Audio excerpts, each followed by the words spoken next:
Live on KUHSdenver.com.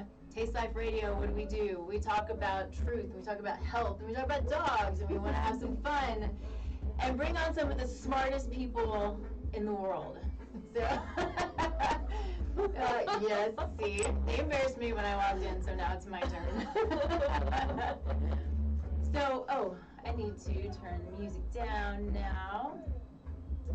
And so what we want to talk about today is really sort of one of those super cool topics that people are like, wait, what? So if you've heard of ketamine, okay, and if you know me at all by this point, you know that I am one to do everything that's possible, to do everything through foods, through supplementation, through understanding labs and genetics, and as much of this stuff as I'm capable of understanding. Sometimes we got to go outside of that. We got to hit the edge of the box. Yeah, right, exactly. And though, when we bring people on who are going to go outside of that box, it's always a holistic approach as much as possible, which is cool because it doesn't mean that that stuff isn't important. It just means sometimes we got to take bigger steps to have more success or better success or any success in maybe this case, right? So, I should introduce Sarah, Miss Sarah Eisenbud, good friend of mine. She's been on before.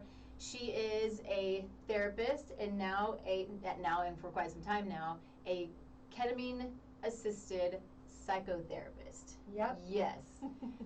So, this is going to be an amazing conversation because we're going to talk a lot about drug-resistant depression, not antidepressant, drug-resistant depression, PTSD, anxiety, these problems that we're seeing in our world that are overwhelming and creating these mass amounts of suicide. And it's heartbreaking what we're seeing in the mental health world. But before we get started, as always, we got to talk about what we're grateful for. It's a great place to start. What are you grateful for? I think the answer is always the same. My dog Boone is where we start.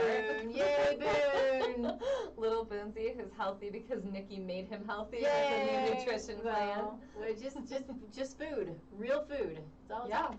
Yeah, not food. all it takes, but a lot of times. Does he eat better than me? People say he does sometimes. Yes, I know. It's the amazing thing. My husband will get in the refrigerator. He's like, is this our food or is this the dog's food? I'm like, it's our food, come on. Sometimes it's the dog's food. Yeah, sometimes we share. The other day I roasted up some acorn squash and it was like some for me, some for Boone. But yeah, I think that's my big start of gratitude. And then I think just being able to have a job that I like. I was the other day talking to somebody about student loans and how much of a bummer they can be. Yeah. And I think we decided to come back to the framing of like, this is the like tax you pay to have a job you love, and it's worth it. Yeah. Yeah, I totally agree. I mean, it's kind of part of it. But especially with the hours that you're working now. Yeah, I transitioned from my private practice to working at integrative psychiatry centers in Boulder, and I didn't really transition. I now am running a private practice and working 4 days a week up in Boulder at integrative psychiatry. Which is interesting, though, because this is a much needed therapeutic is what we're seing. Yeah. I mean, I think I was becoming so disparaged just being a mental health provider out there. I would always talk about, I love taking in people with anxiety, with PTSD, because I would see gains. But people coming in with treatment-resistant depression, you just can't talk your way out of a hole like that. Something has to happen at a physical level, whether that's with running labs, getting appropriate medication, supplementation, physical exercise, or some of these bigger adjuncts like ketamine assisted psychotherapy, or as it becomes FDA approved, psilocybin assisted psychotherapy. That's an interesting one too. So we'll have that one on hopefully at some point because I think it's super interesting. They're very much, for me personally, early on anyway, you see ketamine, it's a horse tranquilizer, or it's somebody's recreational drug, right? I mean, ketamine has like a bad rap. I remember the first time a client brought this treatment to me. It was like maybe 4 years ago. They were like, I've been really suffering, and they had this pamphlet, and it was like, a doctor will give you ketamine for your depression, and I was like, I don't know, it looks really sketchy to me. That's and I like told that client that I Yeah. like didn't know if this was a good idea. Yeah. And she went ahead and did it anyway. Yeah. And then came back and was better. And there you go. The world opens up. Yeah, just a good reminder that I do not know what I'm talking about sometimes. Well, sometimes that's what makes people that I love to be around in healthcare, good healthcare providers, is if you're a seeker. Yeah. So you have to seek truth, and you have to, just because you don't know something doesn't mean it's right, and it also doesn't mean it's wrong. Sure. Either way, but being a seeker and not being closed off to new therapies, even there are some providers who are closed off to food. Food doesn't make a difference in our health. That's a personal experience. And so as long as you're a seeker and really looking to gather data, gather information, and understand that, all that we can that's out there, Sure. we have some limited capacities sometimes, but I think that's what's really important. And so you're a seeker, and here you are, a ketamine assisted psychotherapist. Yeah, I've cool been stuff. doing this work now for about a year, and I love it. Real quick, I got to talk about what I'm grateful for, and I think what I'm the most grateful for today is, of course, you and the fact that you're here. And I've been waiting for this conversation for a long time. Yeah. But we're coming up on Memorial Day, and so I'm just really, really grateful for those who, gave their lives to save our lives, and those who are still working really hard to keep us safe. And I'm so grateful to our military, and so thank you for all that you do, those of you who are out there. And we will celebrate you this weekend by going camping. And thinking about it, we'll have our flag out there, but that's another thing. I'm just ready to get out in the world and soak up the sun and do some camping and all of the good things. I mean, I think it is going to rain all weekend, but we can be grateful for all that moisture. Stop it. Yeah, I looked at the weather just last week, and it was all clear.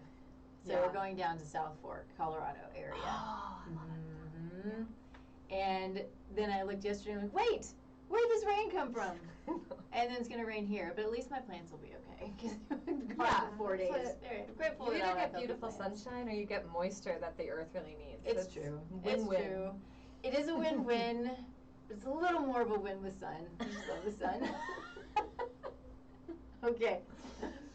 All right, cool. So we did this before, but for anybody maybe who's new, I think that it's a good place to start. Just talking about your history, where you're from, what brought you here, Sure. What motivates you every day, that kind of thing. So 3 hours later, we're done with that conversation.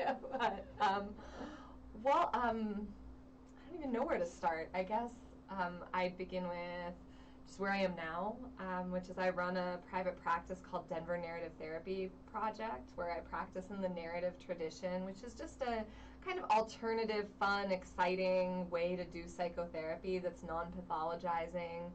And Big words. I love your big words. Non-pathologizing. That's amazing. Well, just stepping away the same way that, Nikki, you step away from allopathic medicine in a lot of ways. We've got this disease model that says what's wrong with people versus what's right with people, and how do we help them thrive. And I think narrative therapy does that. But it does it through just conversations. So there's real limits on what we can think our way out of and what we can talk our way out of. The words we use are really important. And the words we use, the words we tell ourselves, right? Because the way that when I talk to people about you, because I try to refer to Sarah as often as I can, because I think everybody needs it. Everybody needs to talk and needs the guidance, but you help people with their story, and you kind of help them to switch that story from the negative to a positive in a sense. Absolutely. Yep. I mean, because I love neuroscience. This is an area that I love it. And what we see is when we speak certain words and have certain thoughts, the same way when we put a drug in our body or when we eat a certain food, it's going to alter our brain chemistry. So there is that base, and that was the place from which I've been working for the last, 6 years or so. Before that, I have a background in always helping people in weird ways. I have a background in, like, I was a social worker. I worked with people with developmental disabilities. I bounced around in chaos trying to find my path. As many of us do. but this year, yeah, so even though I had a full-time job and a thriving private practice, I was full and no longer accepting new clients. A couple people that I really admire run a podcast and an institute and a clinic, Keith Kurlander and Will Vanderveer. And I was on their mailing list, and they sent out this mailing that said, we're looking for a ketamine-assisted psychotherapist. And I applied for a job, even though I already had I was like, yeah, I think I want to do that, because I'd seen a number of my clients really respond well to the ketamine. I'd been getting excited, reading about, I think most people, what they know about psychedelic-assisted therapy, they learn from Michael Pollan's book, How to Change Your Mind. But I had read it, and like everyone who read it, I got really excited and had been doing more reading. So that's when I transitioned to, IPC, Integrative Psychiatry Centers of Boulder, where I work now. And and it's been wonderful being on a team and working collaboratively. I think a big thing to know about us is that we work, we don't just have ketamine and give it to people. And there are a lot of places like bouncing up that just do ketamine infusions. Just you stop in, you sit in a room, sometimes with other people, and they give you ketamine. Oh, that doesn't sound fun. Yeah, we practice integrative psychiatry, so beginning with things like running labs, like doing genetic testing, like looking at nutrition, looking at physical health, looking at all of the pieces of the puzzle, and one tool in that toolbox that we use is ketamine-assisted psychotherapy. And then we continue to come back to some of those other things, that base level of resourcing and health.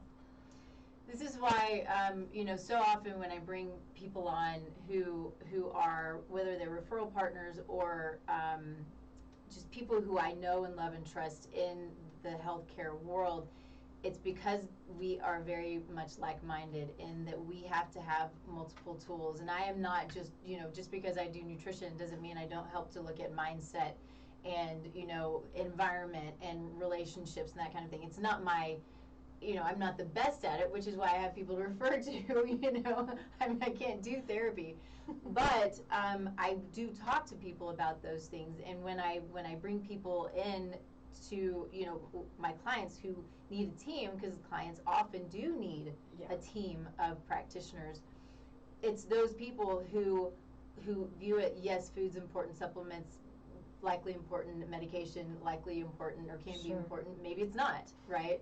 As well as it could be physical therapy. It could be, it depends on what the situation is. But having that holistic approach in looking at as many factors as possible is, in my mind, the best way to help people optimize, get well, get better, whatever the issue is. Absolutely. Yeah. I mean, depression, which is what we work with particularly, and with ketamine, also PTSD and a few other concerns, is, I like to conceptualize it as a problem of not having enough resources.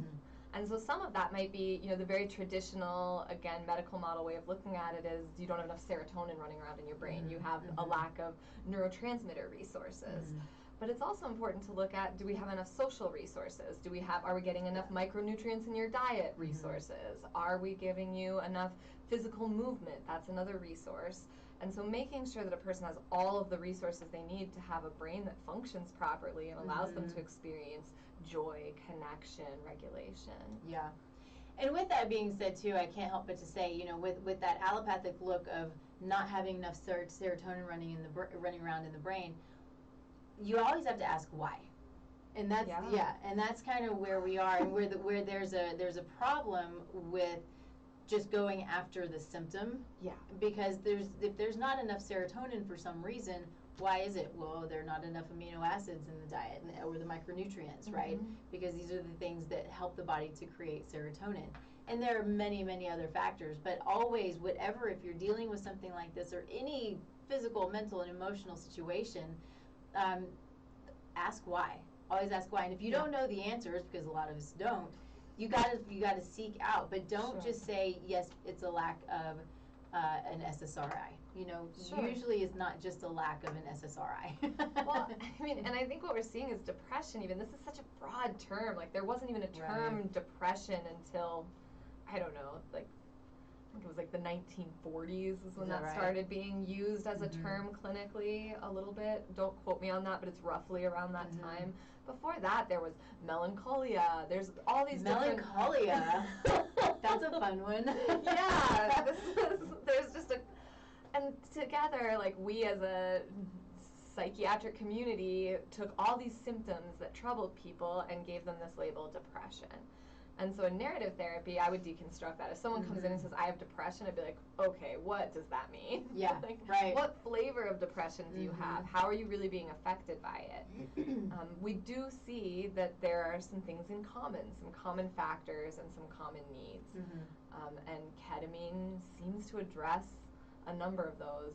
It is right now, I don't know if it's the right time to, but you know what we see is that with people with treatment-resistant depression, depending on the studies you're reading, it's 70 to 85% has some effectiveness for That's people, amazing. Which is, you know, talk therapy for a person with that level of depression is going to be under 20%.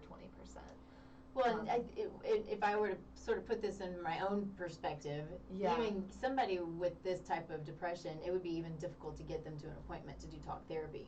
Is that It can be, yeah, absolutely. And there's all these things that we know are super effective for depression. You know, we see study after study again shows that exercising, getting your heart rate up for 20 plus minutes 3 times a week is as or more effective than any SSRI that's on the market. That's amazing. We know that. Yeah. However, you look at a person who has treatment-resistant depression, you say, yeah, I just need you to get up and go for a run. Yeah, just like take a little trip to the elliptical. They're like, yeah, good luck, lady. It's like I hard to can't get out of bed right Yeah. now. And so looking for some of these treatments that we can, we refer to the ketamine therapy often as a catalyst, something that's going to buy somebody enough traction that they can then begin employing all these other tools, resources, and skills that we know are effective. You're like, oh, you just need more social connection. Yeah, because that's what I want to do right now is be social. Yeah. Yeah. Okay. Yeah, no, that's super interesting. And so when it comes to, I think one of the questions that I have as far as ketamine's concerned, how did we get to this point? How do we start to realize the benefits of it in how long has it been? I mean, because it's pretty incredible going from a horse tranquilizer, quote unquote. It's got other data too, but I have to. But that's what you know. What most people know it as, right? People think about it as being from veterinary, and it was used that way. It's been used as an anesthetic on human beings for a long time. Okay. And so we've seen that the story of the beginning of ketamine psychotherapy, ketamine, unlike almost every other treatment for depression that tries to act in some way on the serotonin loops in the brain, it acts in a different way on what we call NMDA receptors. And without needing to know too much about that, it's a really different process. But there had been some ideas that this could be effective for depression. Because they started seeing people who were taking ketamine for something else. Like recreational use or just no, not else? recreational. Okay. It's used a lot as a very safe anesthesia. It's on most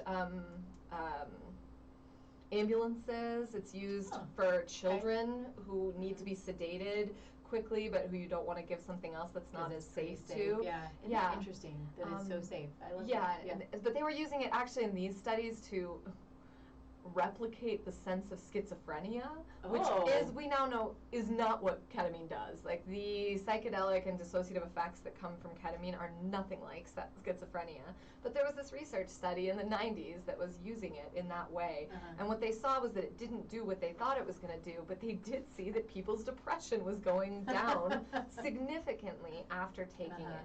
And so then there began to be more research done. At this point, there's been a significant amount of research done showing that ketamine decreases symptoms of depression and especially decreases acute suicidality, like fairly instantly.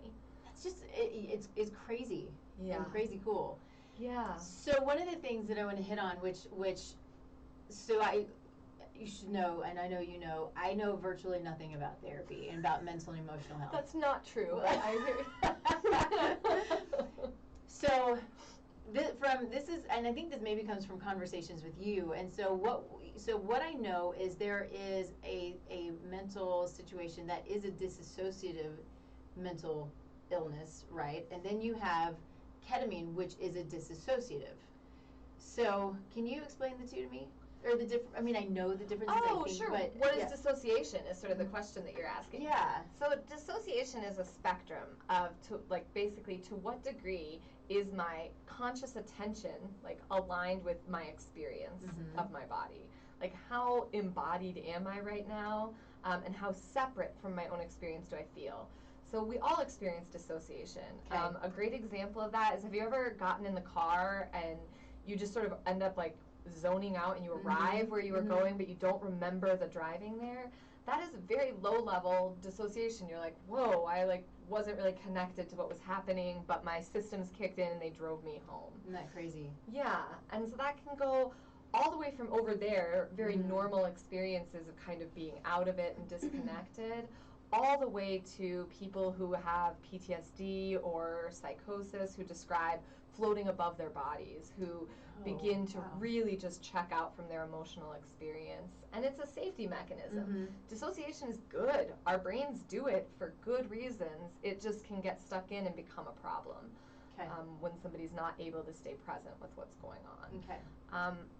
When we take psychedelic medications, they can induce a dissociative effect, which kind of just gives us, I like to think of it more as a meditative stance. In meditation, we connect to our observer self, so that instead of being a slave to the thoughts that we're having and being trapped in the tyranny of the moment, we can kind of look in and be like, oh, that's crippling self-doubt. Interesting. I'm just running through grocery lists in my head when I'd rather be focusing on something else. And you can notice and watch what's happening, but with a sense of a little bit of detachment. And so that's one of the therapeutic effects that ketamine provides people, is it gives them a chance to have a little bit of space from their feelings of distress, but where you can actually investigate them. And so we see that a lot working with people with PTSD on ketamine. We capitalize on that dissociative effect. People are able to go and explore traumatic memories, thoughts, and emotions, and they can think about them and talk about them and look at them, but not have the feeling that it's happening to them in the moment, not be experiencing the same level of distress. And people describe that a lot in the therapy I do with them. And so, is this only during therapy while they actually have the ketamine in them, or will that linger where they're able to do that after that therapy is over? So there's two different, that's a complicated and wonderful question. Okay. There's basically two processes that occur when we're giving people ketamine. One is the dissociative psychedelic effect that's happening in the moment, which is giving people a chance to do deeper therapeutic work. It also is what we think decreases suicidality so quickly, is that sense of I'm not suffering, or I'm suffering differently. Taking ketamine is not always pleasant, to be clear. Okay. Sometimes it is, but sometimes it's not. Sure. And then on the other hand, we have this kind of effect on the neurotransmitters, the NMDA receptors, and it shuts down the default mode network, which is our brain kind of running in circles, thinking the same thoughts. We all have a default mode network, but in people with depression or PTSD, it can get very entrenched. Yeah. So the ketamine is shutting that down and giving a hard reset that can later provide more flexibility. It's basically doing the brain work over here. And then you also have created a window where you're doing the therapy work over here. People sometimes even have over here mystical experiences, or experiences of oneness, spiritual experiences, a sense that things will be okay, and they can carry that into their life the same way that any experience we have that's meaningful gets carried in. And then on the other hand, you've got just the physical flexibility that's being created by the ketamine that would be no matter what experience you have. Interesting. So one of the things that caught me, and so I say this because with all of the COVID stuff that was going on, there were people who I know who had this major anxiety and this constant it's just this constant running of fear about what's going to happen. We don't know what's going to happen, but what's going to happen, and it would kind of paralyze people. I would see this, and it's hard for me to grasp, just because I mean I'm sure that maybe it's happened to me before. I don't know, but you're just pretty regulated. Like you don't have anxiety or depression at the clinical level, and it's okay. It's true. Thank goodness. It's okay that you don't understand that. But that's when I saw that. It's that ruminating, and this is like I was looking at their website and trying to do my own research, because I told her yesterday when we were talking, I was like, I need to be able to ask questions that maybe sound good, because I don't know anything about this. But I think it's amazing stuff. But it's that process where you're just ruminating and you're running, and that has happened to me, where things just go and go and go, and that in and of itself can make somebody mad, right? It makes me mad. I'm like, why is this just sitting there, and what's doing that? And so, and to have that just constantly be there, I guess kind of feel, right? And again, because nobody wants that, and for it to never go away, I just can't even imagine. And to have a break from that is huge. Yeah. Mm-hmm. And I think that's what's so wonderful, is that you have an opportunity to really, somebody who I can get a break from that by sitting and meditating for 2 hours. But again, somebody who doesn't have the same resources that I have right now, who doesn't have a history of meditation practice, who may not have 2 hours in their life to sit down, they're not going to be able to access that. Yeah. Do you really meditate for 2 hours? Yeah, not every day. Every day I meditate for like 20 minutes, and then I sit for a couple hours once a week. That's good. Yeah. I got out of my meditative practice. I've got to get back in. And we begin again. That's Rumi. We just come back. Like, that's part of the process too, is watching ourselves fall off and come back. But but interrupting that default mode network, it's really potent, and it will come back online if people don't continue to do other treatments, move things forward, because we've talked about all these benefits of ketamine, and we can go more into that, but I already want to give a disclaimer, which is these effects are not enduring if people don't take further action, if it's not part of an integrative plan. People come and they do ketamine treatment and they feel much better, and then it fades, because the default mode network is strong, potent.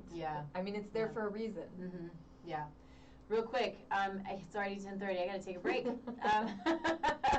So let's talk real quick about Rightful. I love Rightful. They are a pain management company, or it's a pain management supplement. So the basis of it is curcumin, or the active component of turmeric.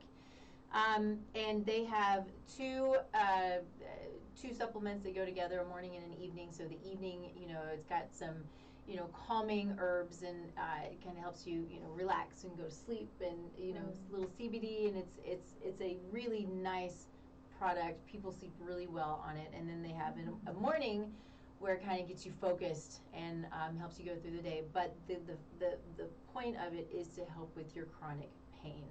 And it is sold in pain management clinics, which is one of the reasons why I love it, because we're seeing, that they're allopathic and functional medicine and or holistic, or whatever it is you want to call it, supplements, they are coming together, and there is a place for them, especially when they're this good. And so always know, though, the reason for your pain, right? So it's still going to cover up pain, which is good, but you want to know what the reason is, and address it. So find the root cause.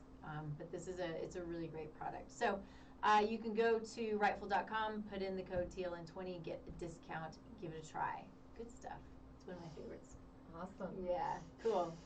So let's move into let's see, what did we hit? So I think jumping around a lot. Probably. No, it's fine. I think it's good. One of the things that I have here, I think I wanted to say this just to kind of piggyback on what we had just said, was, the title of, the show is Silver Bullet, or a tool, right? And I think, just as you were saying, I think to kind of hit it, maybe close out that section, we'll probably come back to it, but is that it's not a silver bullet, but it is pretty flipping amazing. It is amazing, and it's an amazing tool as part of I feel like I sound like a broken record, but people don't hear this. We see them coming into the clinic all the time, and they read about somebody on the internet who did ketamine therapy and just saw all their depression go away, and they come in with expectations that that's what's going to happen, as opposed to expectations of, we've got an extra tool to throw at you, and with a lot of work and a lot of collaboration, it could be more effective than the tools that you've been using. So I think it's really important, because people's expectations that this will fix them, cure them, heal them, are really counterproductive to the therapeutic process. Yeah, no, that's a really good point. I want to dig in only just a little bit, because this is not something that I'm good at, and it takes probably a team of people to really talk about the neuroscience of this stuff. Sure. But the things that I found interesting when I was reading about it is, we know that drugs have their place.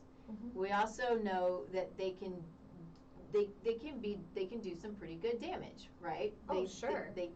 But what we're seeing, and I'm not saying that ketamine is perfect, but what we're seeing, for one, is it increases brain-derived neurotrophic factor, which is a hormone that promotes the reversal, and I have to read it because I can't, promotes the reversal of the loss of connectivity between neurons caused by chronic depression. That's, I mean, and there are other points here, but I want to talk about that, because I find that to be crazy cool. Yeah. And how and why does that work? Because it's a synthetic, and you think of synthetics, what's it doing that's bad? And like, this is amazing. Yeah, I mean, I think one of the reasons that we love ketamine is that its side effect profile is very low, and almost all of the side effects are things that happen while you're on it, not something that is enduring. So like, feeling a little nauseous is a side effect, but that doesn't affect going forward. After 2 hours of doing IV ketamine, those side effects are done. Yeah. The dissociative effect is a side effect. Like, a lot of those side effects are there, but long term and in the days that follow, we don't see a side effect profile anywhere close to what we see with SSRIs. I mean, that's huge. It is. Because I think SSRIs can be a problem. SSRIs can be a problem and a life-saving solution. That's the challenge with SSRIs and with medication in general. That's why without being in too much of a love fest with my clinic, I love working with these integrative psychiatrists who look at alternatives. We do intentionally and under the management of physicians work with people to get off medication if that's their goal coming in. And ketamine can be a part of that for the reason you're talking about.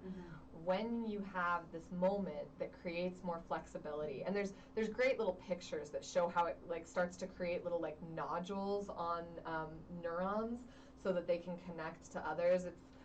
I won't get the right word, but it's like the synaptic space between neurons is kind of growing out to connect. Like, you see little neurons with like little teeny roots, and then after the ketamine, they like get bigger roots and are sort of heading out.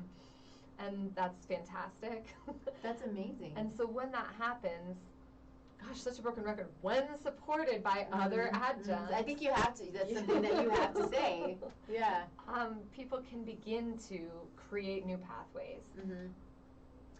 So, and that's the cool thing too, and I hope I'm not being repetitive, but I just find this fascinating. But, when we have trauma, when we have PTSD, maybe I would probably assume that a lot of people with severe depression have probably had some sort of trauma. Would that be sometime? I mean, they can, but not always. Not always. That's what depression is interesting, because sometimes it really comes down to like, this is a hereditary condition. This is something that a person sort of had, and it just comes in. It's highly heritable. We see that. And then you see people with PTSD where depression is a big part of that, or where mood disturbance is a big part of that.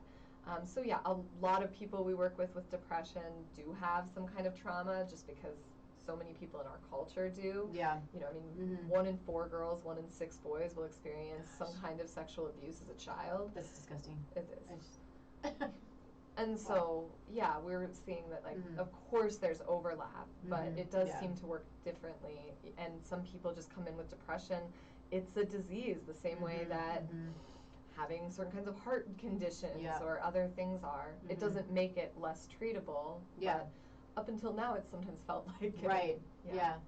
Well, and that was kind of my point to that was we know that experiences create pathways. Yeah. Sure. And so to have the ability to find something that can create other pathways so you can divert in a sense, right? Yeah, I often talk to patients about it as though like our default mode network, or in narrative therapy speak, we'd say our problem saturated stories. Just that tape that runs that it's sort of boring. You know, that tape that runs that goes all the way from like, oh, I need to go to the store, oh, I'm so tired, work is boring, also runs to like, oh, I'm like such a crummy person, no one loves me, no one's ever gonna love me, like the world is ending, like I should probably just kill myself.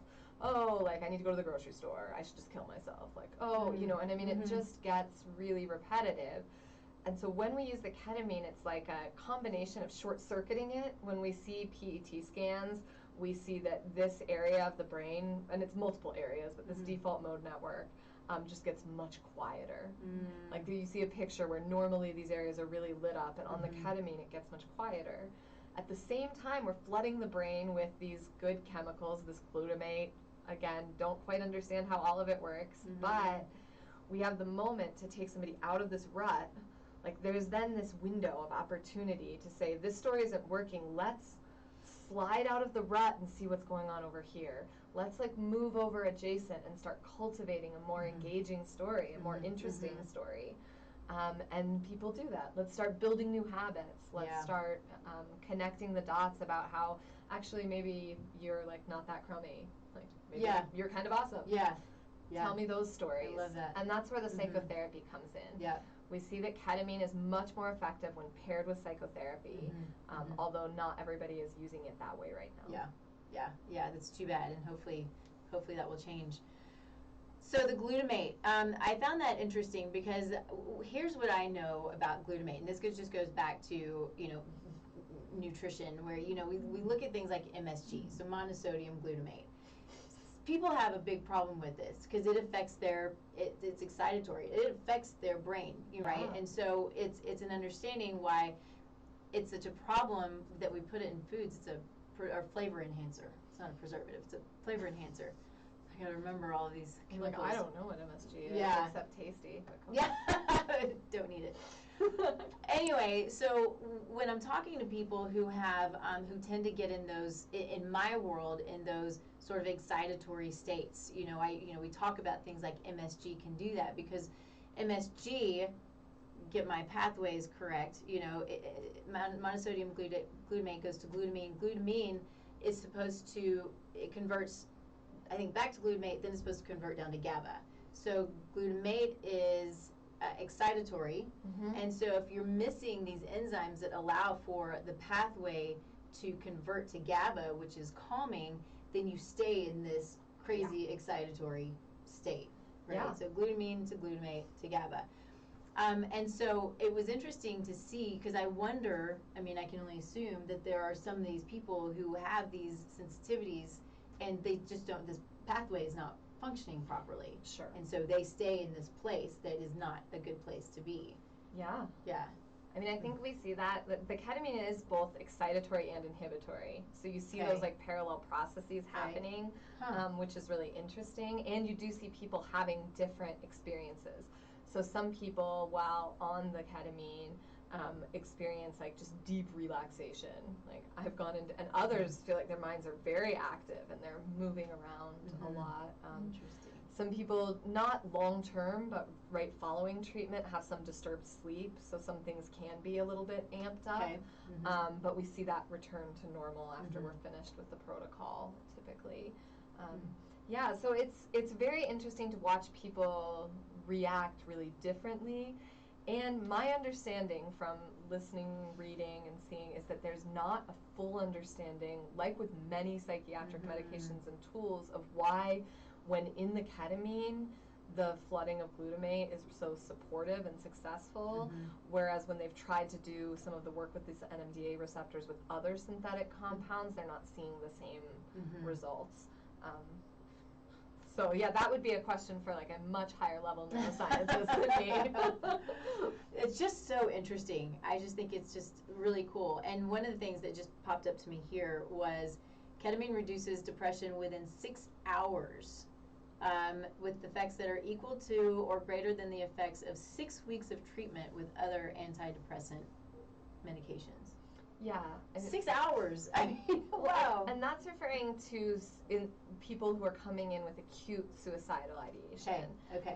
And so that is like one of the places where the ketamine does become more of a silver bullet, which is we don't, in that moment when somebody, like today I am going to kill myself, I don't have any other thoughts or way out, there's research protocols that show, and then I've seen in my own work at the clinic that giving high dose, and high in the range of doses that we give, which are significantly lower than the doses used for pain management, used for many of the other uses of ketamine. The anesthetic uses are so much higher, like 10 times more is used there. But for our purposes, giving this high dose IV ketamine can really take somebody from that space and take them down to a point where they are no longer experiencing active suicidality. Again, is that going to last? No, not if not followed up with other treatments. But as a like crisis intervention tool, it's really potent. How often do you see that? Well, because of the nature of our clinic, we see it less because we don't have necessarily the scheduling to get somebody in. Like we don't have although I'd like to maybe, and we've talked about like having an emergency slot open every day for somebody who's going to come in that way. So, but I've worked with a few cases where it was like instead of going to the hospital and being taken in inpatient, a person's family member has brought them and we've tried this first, and it has been effective. Wow. To the point where then we're negotiating safety with the family and keeping somebody involved there. But if I'm going to go inpatient psychiatric, what are they going to do for me? They're going to give me some kind of sedating drugs and keep me locked in a room. And that's the only way to really keep somebody safe in those moments. And so the idea that we can actually interrupt the process a little bit and get somebody some relief from the mental anguish just quickly, short term, it's incredible. And yeah, it is, I believe, probably the most effective. I think it would be fair to say the most effective intervention for acute suicidality that we currently have access to. Wow. That's so interesting. So if somebody were to go, say his family member takes someone to the emergency department because they're suicidal, would they then just be sent? I mean, they'd have to see a shrink. I'm sorry, I should not have said that. A shrink. It's okay. A couple of the clients who are always like, "Hey, shrink." I'm like, first off, I'm not a psychiatrist, but second off, yeah, that's fine. I just think it's hilarious. Where does it even come from? A head shrinker. That's what they used to call them. That's awful. Yeah. Anyway, so I guess I'm more curious. Is this something that would be given in an emergency department situation? Or do they know? Not yet. Okay. Not yet. So ketamine has been FDA approved, however, not for these uses. Treating for depression and PTSD are considered off-label uses. I mean, they are legal and regularly practiced, but we haven't yet gotten to where any inpatient psychiatric centers that I know of, there might be some. Things are really changing and growing day to day where that's a tool that they have, but I think it would be a wonderful tool for them to have.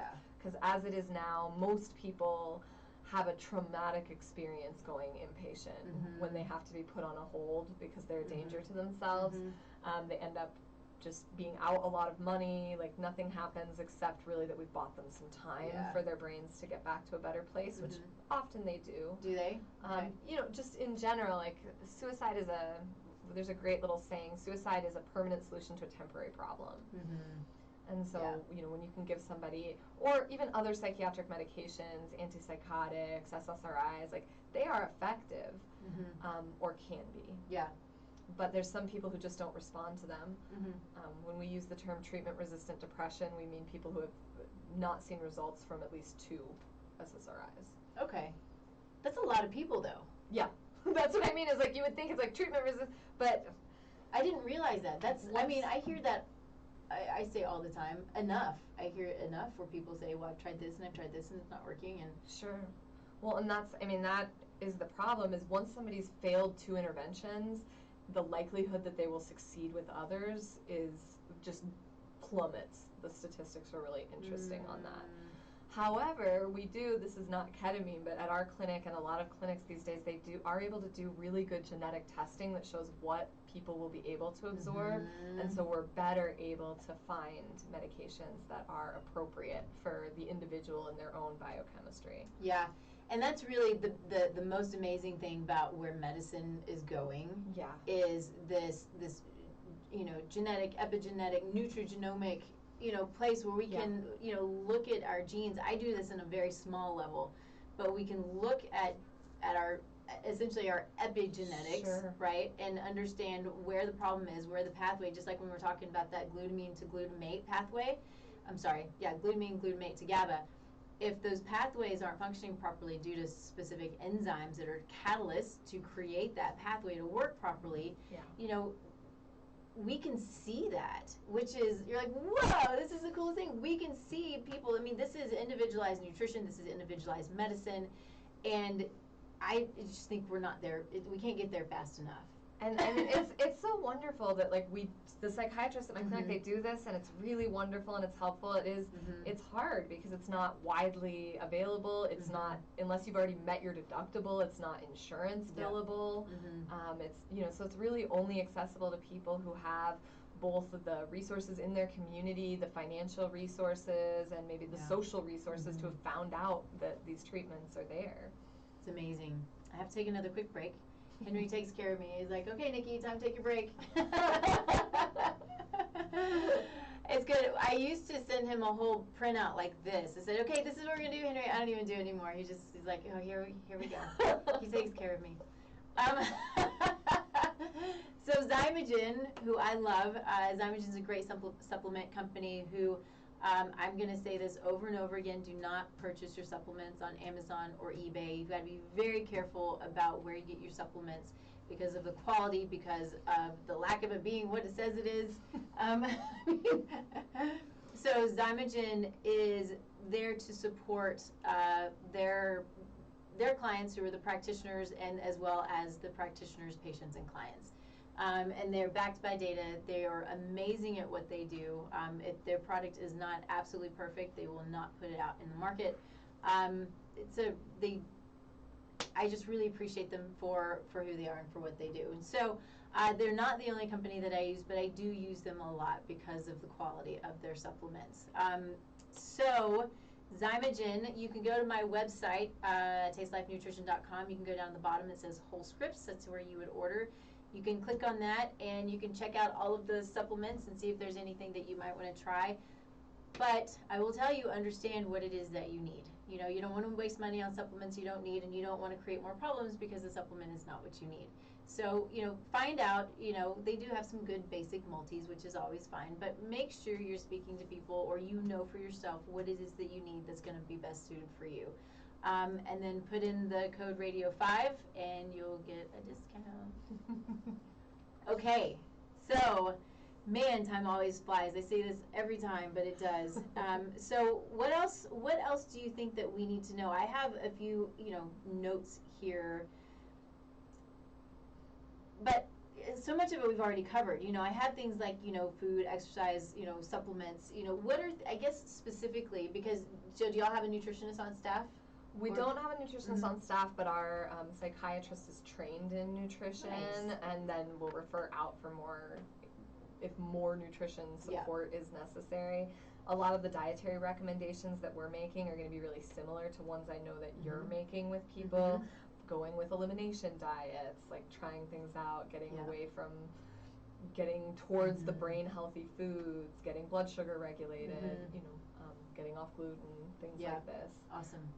But yeah, we probably need to, I'd love to see us have an in-house nutritionist at some point. Yeah, I think that would be cool. It's just that addition. I mean, if she's trained in, you're the person she is. Yeah, we have, they're both she. Okay. We just only trust women doctors. No, both our founders are men. That's funny. Well, the training is what's important, because a lot of people just don't have the training. They go by FDA guidelines, which are the food guidelines, which are terrible, terrible.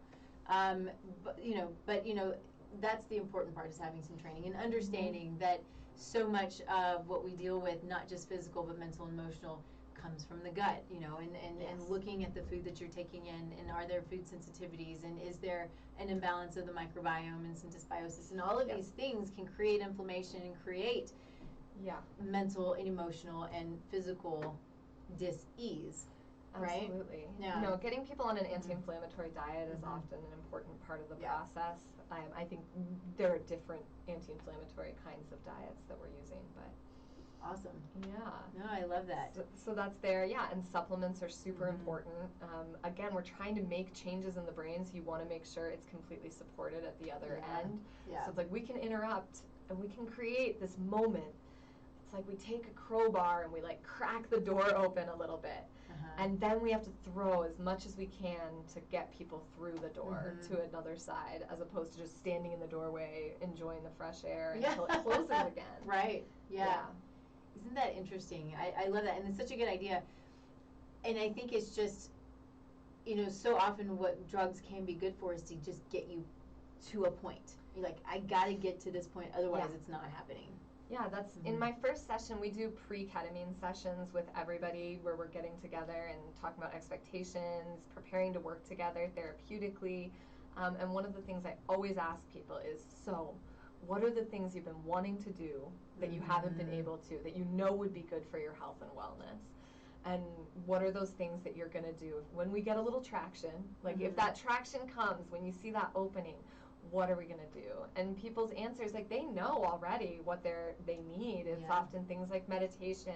I'd start moving my body more. I would get out and connect with friends more. I would do things that stimulate my mind and get away from the TV. I would finally get my sleep regulated. Sleep, can't talk enough about how good important sleep is.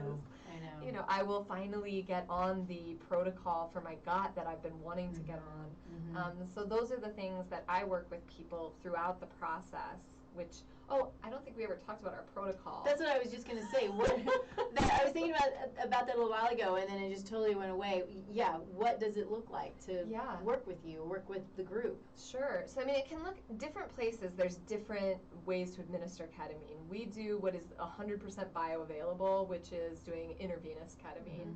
So we have a medical staff person, either nurse or paramedic on staff, that's working with me collaboratively to support.